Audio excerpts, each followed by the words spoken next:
we can just assume how much UFO evidence is being held back from the public. But we get quite a good impression when we study the latest events on the Caribbean island of Puerto Rico, the so-called 51st state of the USA, a quasi-colony without the right to vote, investigated by the local journalist Jorge Martin. There have been many incidents in which UFOs have been seen over inhabited areas by many people, and at the same time military aircraft such as AWAC radar planes, or maybe even as explained by the witnesses, F-14 Tomcats, jet fighters, or some aircraft from the Puerto Rico Air National Guard that have been seen chasing these objects. In some occasions there have been some incidents in which people say there seems to be some struggle between the UFOs and the jet fighters, and in some occasions military personnel has been seen in these places checking the situation. This happened in December 28, 1988 at 7:45 p.m.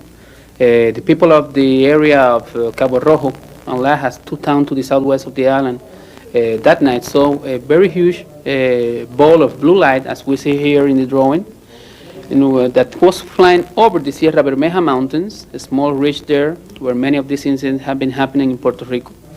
And then this ball of light changed, and it changed to another color, to a huge ball of yellowish light, and the witnesses all could see that this was part of a triangular craft, very big in size, and this yellow light was underneath the object. It was a almost semicircular, something like a bulge or a ball of yellow light, very bright, and the two jet fighters were trying to intercept it, and in three different occasions made it veer away and change its trajectory, its direction.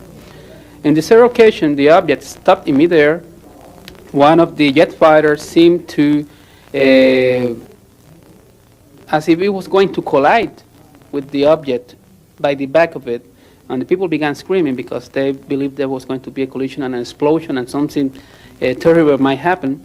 But what happened was that the jet fighter just disappeared, vanished in midair, next to the UFO. The other jet fighter kept flying next to it, by the right side of it, and then all of a sudden it also disappeared. It vanished.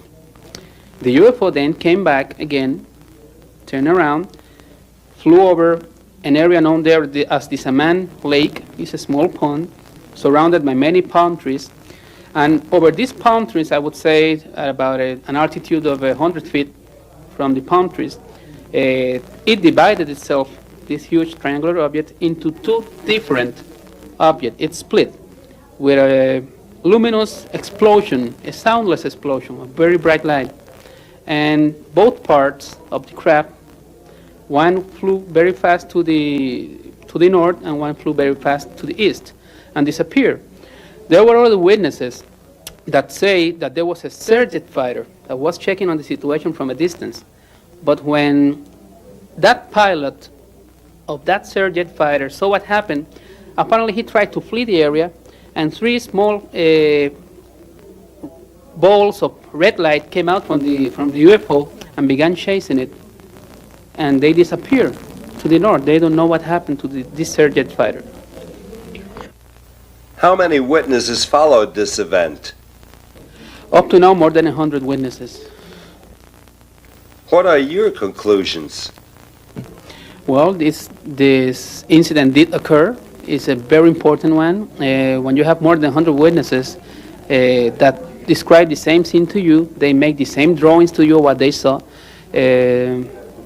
All the details fit with all the descriptions. And we have other information due to the investigation we made. For example, that this jet craft must have been from the Navy of the United States, because that day the Puerto Rico Air National Guard had no airplanes or any air practices in the area. And Roosevelt Road Naval Station in Ceiba, a principal base in the Caribbean from the U.S., did have some air practices that night and personnel in the area, even though they denied it. But the FAA, Federal Aviation Administration in San Juan, confirmed to us that there were practices from Roosevelt Road Naval Station there. A similar triangle-shaped UFO was observed and filmed by hundreds of witnesses in March 1990 over Belgium. Two F-16 fighter jets tried to intercept the UFO. The pilots reported that the object increased speed in just 3 seconds from 200 to 850 miles per hour. Mr. Martin, are there any official statements regarding the incidents in Puerto Rico? As a matter of fact, due to the situation happening in the southwest of Puerto Rico, it's all around the island, but in the southwest it's more obvious, more visible because of the many incidents that are happening there constantly. And it's a heavily populated area. The police and the civil defense and the authorities began a very intensive disinformation program, trying to ridicule and to make everything seem as a lie, as fabrication by those people who were informing all of this. But fortunately, after they began doing this, especially the Civil Defense Agency in Puerto Rico, a source of ours gave us this letter that was sent secretly by the State Director of the Civil Defense Agency of Puerto Rico, Colonel Jose M. Enoya, in which he states clearly that the situation is real, that they are keeping an eye on the situation and investigating everything, just to be sure that what is happening and these sightings and this incident with UFOs and USOs, unknown submerged objects also, because they come out from the sea and into the sea. Many people have seen this happen there. It's not a threat to the security of the people of Puerto Rico on the Puerto Rican territory. As you know, something that doesn't exist can be a threat to anyone. There's also another thing. He says here that several agencies of Puerto Rico are involved in the investigation secretly, the military, the radio observatory of Arecibo, and they have always denied for many years that they had anything to do whatever with the UFO situation, and it's stated here by him that they do have something to do and they are checking on the situation. And Mr. Noya, these words written by him are very important because he's the liaison between the Puerto Rico National Guard Army and the Defense Intelligence Agency. He's their man in Puerto Rico. Yes, and the Defense Intelligence Agency is like the CIA in the military. So he knows what he's talking about.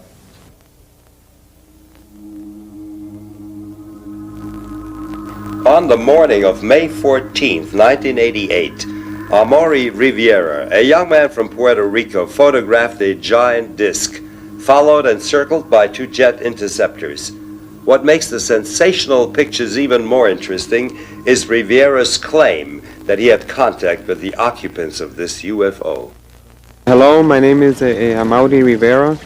I live in Puerto Rico, and back in 1988, I was working in a nightclub, and there was a musical group there. One of my cousins wanted me to photograph the musical group, and she loaned me a camera with some film. On my way back home, I encountered two small beings, two small strange men, which I didn't think were men from outer space. And they took me somewhere where there were other people besides myself, other human people, like from Puerto Rico, I guess. From here, another human being showed up. He claimed to be from a distant planet. He was dressed in black. He had a dark skin, but he was not a Negro. He had a long black hair up to the shoulders, and he spoke to us with the mouth, verbally, and no telepathic speaking. He showed us various projections, which looked very real, the projections. And he informed us about a whole bunch of things that are even still incredible to me. Then they returned me to... What did this holographic projection show? The holographs were mainly, the first one that I can remember was like a short trip through space. We saw where he came from, where he said to be from. We saw his people, we saw his the houses that they use. And the second one was about a meteor or a rock falling to Earth in the near future, which is going to cause a lot of havoc in the world. This would fall it's going to fall in very near the Caribbean, Puerto Rico, and those other small islands, but it's going to affect the whole world, not just Puerto Rico. The last one is that they projected was showing us how there was only going to be one government on the planet Earth.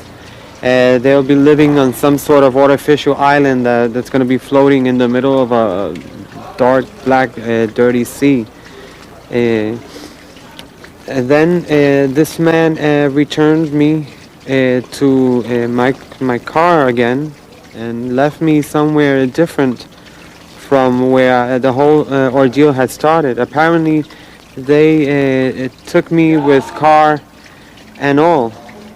After this, at this given time, I heard some jets in the sky, and I still had my cousin's camera, and I took the pictures, 4 of which I'm making public nowadays.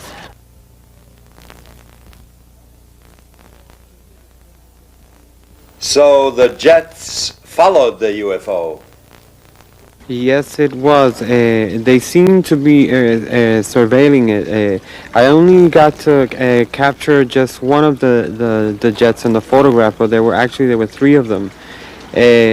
Or maybe I got in one of the photos one, and in the second or third I got one of the other ones, because they would go around it very far away, and while this one was closer, and turn, very far. And by the time this one was coming back, another one was turning over there.